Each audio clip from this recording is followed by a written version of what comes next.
Discuss हुआ। What measures can be taken? What measures can be taken to correct or control excess demand and deficient demand? एक एक करके बात करेंगे, but broadly tools क्या क्या है हमारे पास? एक होती है मॉनेटरी पॉलिसी, एक होती है फिस्कल पॉलिसी, एक होती है मॉनेटरी पॉलिसी, एक होती है फिस्कल पॉलिसी।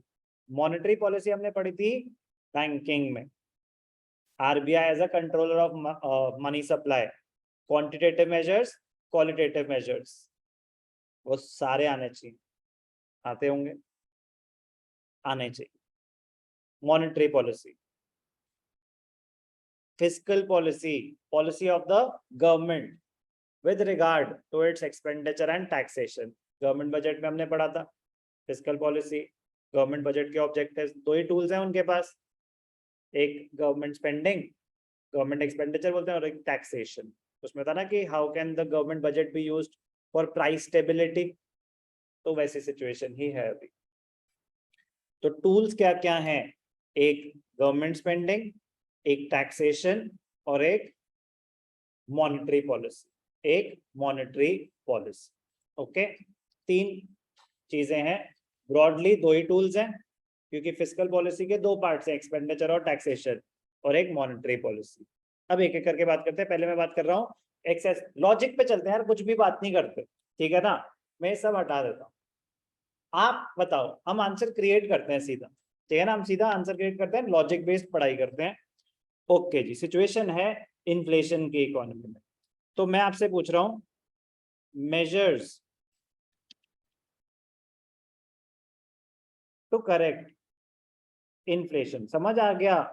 जो कि बहुत इजी भी है, तो आपका बहुत बड़ा क्वेश्चन बहुत इजीली हो जाएगा, बिना पढ़े क्रिएट करते हैं। मेजर्स टू करेक्ट इन्फ्लेशन, मैंने आपको टूल्स बता दिया क्या क्या है। तो पहले बात करते हैं मॉनेटरी पॉलिसी की, क्योंकि आपकी याददाश्त कमजोर है तो मैं उन टूल्स के नाम बताऊंगा आपको, आपने मुझे बताना है यूज कैसे करना है।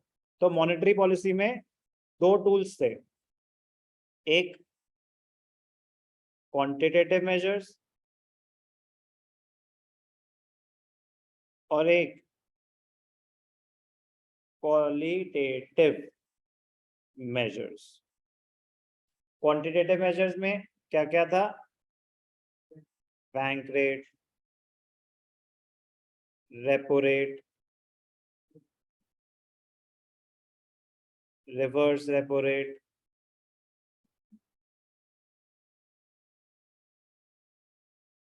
Open market operations, buying and selling of government securities, margin,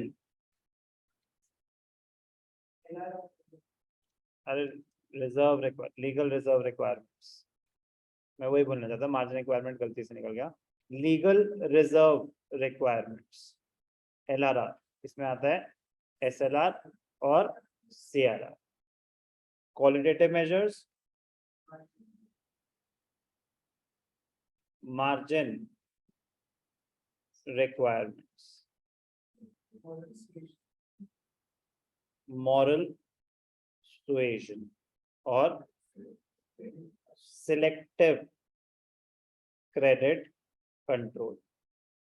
तो basically controller of money supply में measures taken to expand credit जो थे वो यूज होंगे डेफिशिएंट डिमांड के केस में, डिफ्लेशन में, इन्फ्लेशन महंगाई बढ़ रही है, you would like to control the supply of money in the economy, तो क्या करें? बैंक रेट बढ़ा देंगे, रेपो रेट बढ़ा देंगे, कॉस्टली हो जाएगा ना लोन्स, रिवर्स रेपो रेट बढ़ा देंगे, क्योंकि रिवर्स रेपो रेट बढ़ेगा तो reverse repo rate is the rate of interest which the commercial banks earn on their deposits with the RBI. वो बढ़ा देंगे तो commercial banks will be motivated to keep more money with the RBI, they will be left with less money to give loans to the general public as credit. पक्का समझ आ रहा है ना क्या बोल रहा हूँ? मतलब आई एम अज्यूमिंग कि हम इतनी बातें उसमें बैंकिंग में कर चुके हैं, तो ये अब हमारे लिए जनरल नॉलेज है। Open market operations, buying and selling of government securities, buying and selling of government securities. Will the government or through RBI sell securities in the market or buy securities? they will sell securities to commercial banks and general public so that the available funds with the banks reduce. RBI will sell securities on behalf of the government to the commercial banks and the general public.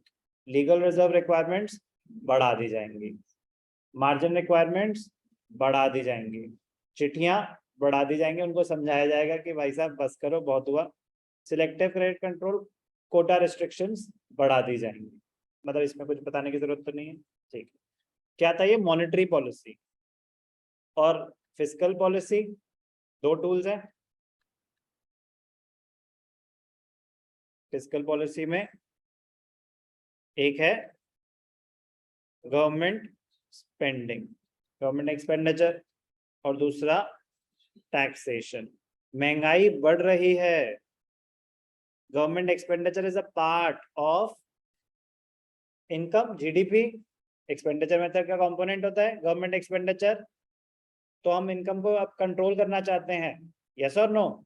तो government spending को reduce किया जाएगा।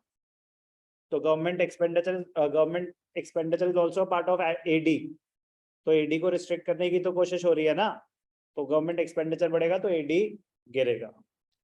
Taxes को बढ़ा दिया जाएगा, taxes बढ़ाएंगे तो लोगों की डिस्पोजेबल इनकम कम हो जाएगी, डिस्पोजेबल इनकम कम हो जाएगी तो लोग कम स्पेंड कर पाएंगे।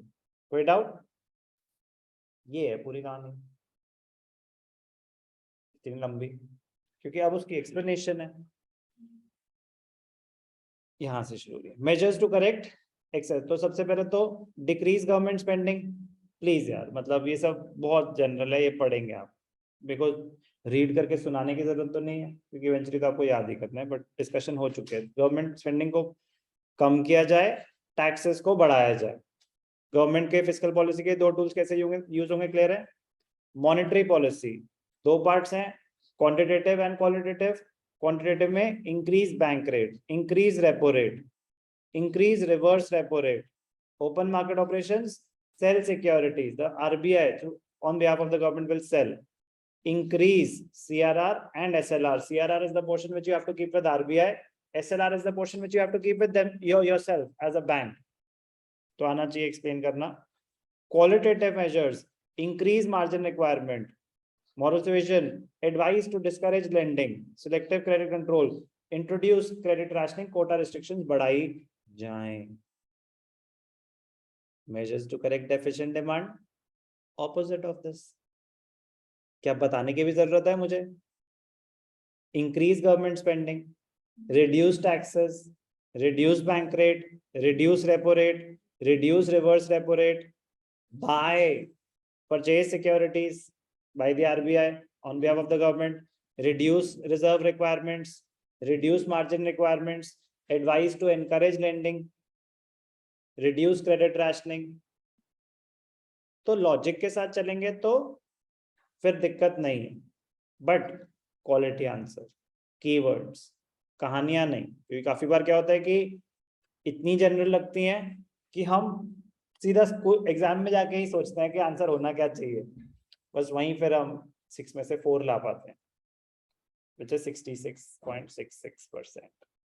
तो ड्रास्टिक फॉल आ जाता है, क्योंकि 4 on 6 आपको उतना बुरा नहीं लगता जितना 67% लगेगा ओवरऑल, उतना ही है वो। तो उसको वैसे लोगे तो पता चलेगा 5 on 6 भी बहुत दूर है 100% से, सो बी केयरफुल, ठीक है ना। तो परफेक्शन तो तभी आएगी जब आप क्वालिटी आंसर देंगे। तो मैंने आपको भी समझाया है, समझ तो आ गया है, आप पॉइंट्स तो सारे लिख लोगे, बट पूरे नंबर लाने के लिए एग्जैक्ट लैंग्वेज लिखनी आनी चाहिए। तो ये measures to correct excess demand, measures to correct deficient demand. तो डेफिशिएंट डिमांड की समरी पे आ जाते हैं सीधा। स्पेंडिंग को बढ़ाया जाए, टैक्सेस को रिड्यूस किया जाए, बैंक रेट को कम किया जाए, रेपो रेट को कम किया जाए, रिवर्स रेपो रेट कम किया जाए, सिक्योरिटीज परचेज करी जाए, रिजर्व रिक्वायरमेंट्स कम करी जाए, quantitative instruments decrease margin requirement, advice to encourage lending, withdraw और रिड्यूस कोटा रिस्ट्रिक्शंस और credit rationing. So basically during excess demand, inflation, massive inflation, RBI makes use of dear money policy. Dear money मतलब महंगा कर दो लोगों के लिए पैसा, क्रेडिट लेना उनके लिए महंगा हो जाए, उसको बोलते हैं डियर मनी पॉलिसी। एक होती है चीप मनी पॉलिसी, लोगों के लिए सस्ता हो जाए। तो एक्सेस डिमांड में, इन्फ्लेशनरी गैप में डियर मनी पॉलिसी, रिसेशन में डिफ्लेशन में, डेफिशिएंट डिमांड में डिफ्लेशनरी गैप में cheap money policy. Dear money policy, it increases the cost. Aim is to increase the cost of the credit and restrict the flow of money in the economy or credit in the economy. Cheap money policy, during deficient demand, the purpose is to reduce the cost of borrowing and increase the flow of credit or money in the economy. One of the most scoring question, ठीक है ना? तो वो इसको case based कहानी बना देंगे, ठीक है ना, कि महंगाई बढ़ती जा रही है, इकोनॉमिक टाइम्स का आर्टिकल, ये वो। कॉन्सेप्ट पे फोकस करें कि सिचुएशन क्या है, टूल कौन सा पूछ रहे हैं, what steps can be taken by the RBI, massive the inflation. अब वो बस एक लाइन कि the wholesale price index is at a decade high, और कुछ भी ऐसी लाइन, मतलब बस उसको एक मतलब सीरियस सिचुएशन दिखाने के लिए। अरे भाई है तो एक्सेस डिमांड ही, सिंपल सी बात है ना, है तो वो एक्सेस डिमांड ही। तो आपको तो measures to correct excess demand से अपना आंसर क्रिएट करना है। वो चाहे उसको इकोनॉमिक टाइम्स दें या वॉल स्ट्रीट जर्नल का नाम देते हैं, उससे क्या होता है।